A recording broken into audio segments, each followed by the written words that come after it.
The world, and especially people affected by international crimes, are increasingly and rightfully impatient. They don't want to wait for the end of a war or conflict in order for actors to investigate and perhaps even prosecute international crimes. But when a conflict is ongoing, what role do you think that civilians, lawyers, human rights defenders, journalists, other civil society actors can play to contribute to justice and accountability efforts? That's a very important question. I will start by saying that the first thing for me is for them to be safe, for them to keep safe, for them not to do any harm. There is no point in them sticking their necks out and then being killed. And then that's, if their testimony is needed, obviously, dead men don't speak. So that's my first point. That said, sitting here in the comfort of a hotel, I can suggest things, but it has to be taken in context of, what I said earlier, do no harm. One of the things, obviously, is to see if it is safe, to what extent can they document? And documentation can take, many shapes or forms. Part of it could be, as soon as you're in a safe location, noting down everything that was observed during the period of the conflict while the individual was there, and ensuring that that message is passed on to an authority that can take action. Part of it also is about being vigilant, just taking care to, pay attention to names, to faces, to equipment that are seen. Again, it's easy for me to say that. Sometimes when you're facing gunfire, that's the last thing on your mind. Another aspect of it, again, has to be taken depending on the situation. If you have a smartphone, you can take photos, you can, make videos. But then again, if you're likely to be searched and such material found in your possession, you need to think about that before you also carry out such action.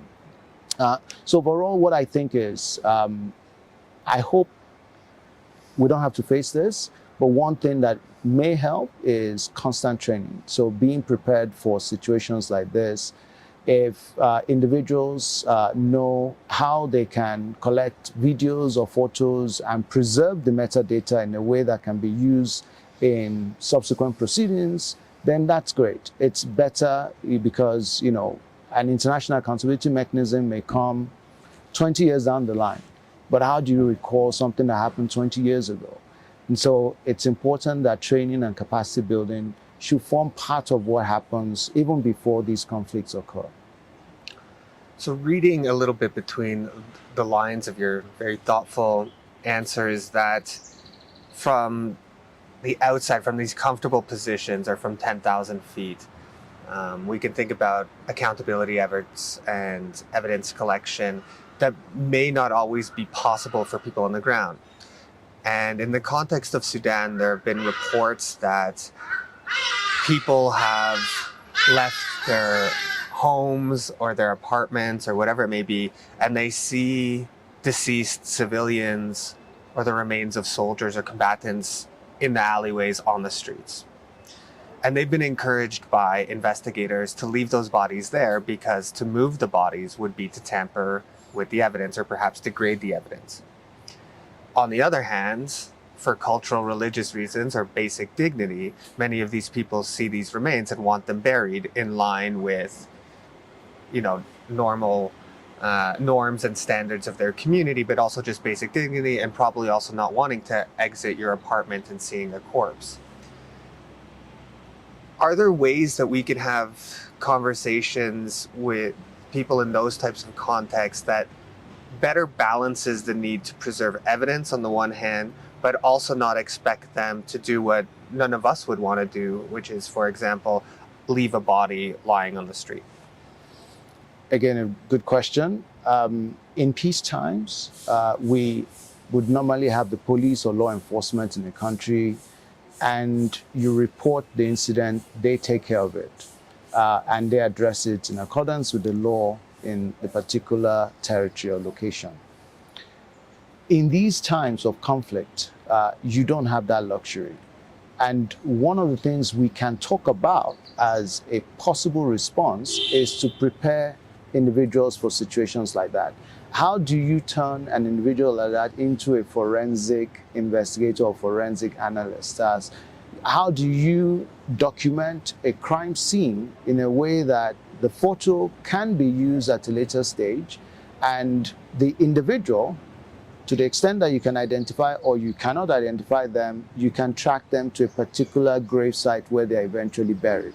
And so, if you like, there is a trail in terms of understanding what happened in relation to that particular body.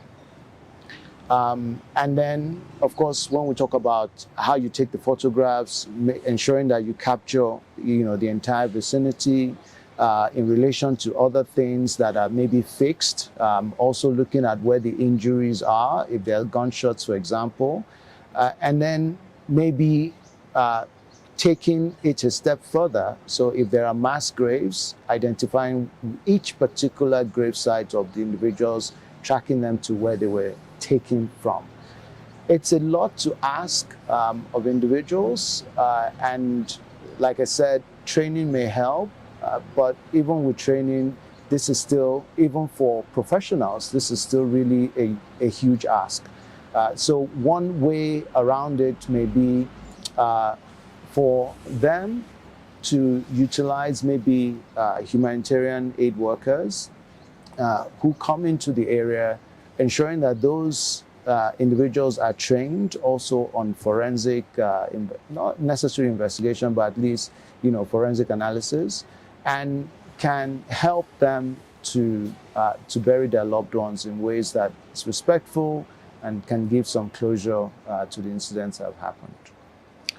Yeah, and I'm mindful in listening to your answer, if you think about Argentina or Spain or Bosnia, it's often victims' families and affected communities that become the forensic experts and create the organizations that not only address some of these crimes and catalog and document evidence of human rights violations, but then later actually have the ability to share that information with communities that are going through the same thing. Do you have, in that context, any other advice for civil society actors, journalists, lawyers on the ground? Not only what they should do, but perhaps some things that they should not do, or that they should try to avoid? Well, something they shouldn't do, going back to the statement I made earlier, is not to put people in harm's way. So sometimes in the process of trying to document crimes, we may, for example, take a video of an individual and risk exposing them because those videos are shared on public platforms and people are identifiable. And in trying to eliminate witnesses, you put them at risk. So one thing people should not do is to essentially put others at risk or even themselves at risk. But that is not to say that they should do nothing. And, in the context of, what can lawyers, what can civil society organizations do, I think two things. The first for me is capacity building. Let's ensure that these individuals, civil society organizations, are trained on specific activities. If possible, maybe even to start having areas of specialization, like the forensic issue that we talked about. I think that's one. So at least they know in terms of how to balance their efforts with safety and security considerations. I think that is so key. The second aspect I think they can be focused on at this time is trying to move from the typical thing that we have all noticed, that many focus on advocacy, but we're trying now to move to enabling them to pursue accountability.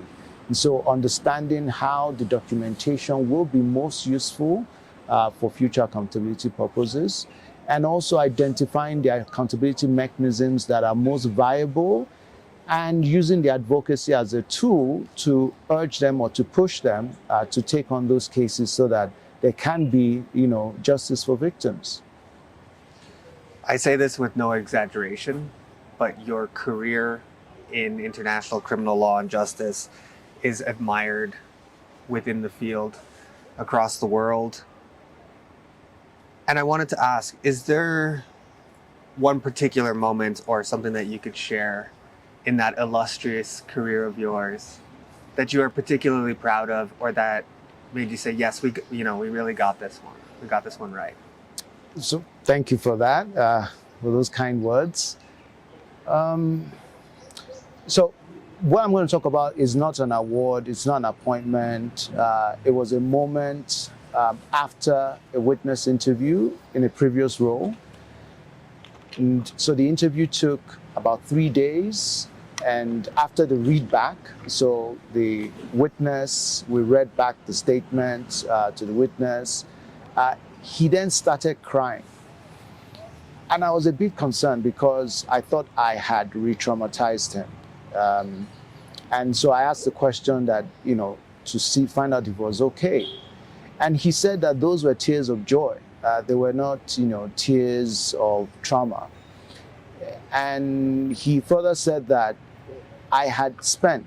he was glad that I had spent 3 days to listen to his story and to take it down accurately and have it memorialized somewhere.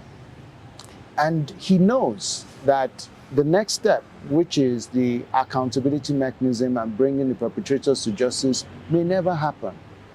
But as far as he's concerned, this step that we've done over this 3-day period was even more important because he had a chance to tell his story so that it wasn't something that he kept bottled inside. It was something that the whole world could one day hear about. And that was for him, part of the justice that he sought. So that was fulfilling, it was satisfactory to me. And it was a moment in time that I saw, immediate fulfillment in relation to my work. Thank you for sharing that story, and thank you for being with us. Thank you for your work in international criminal law and justice. It's inspiring, and we're thrilled to have you here with us and to work with you.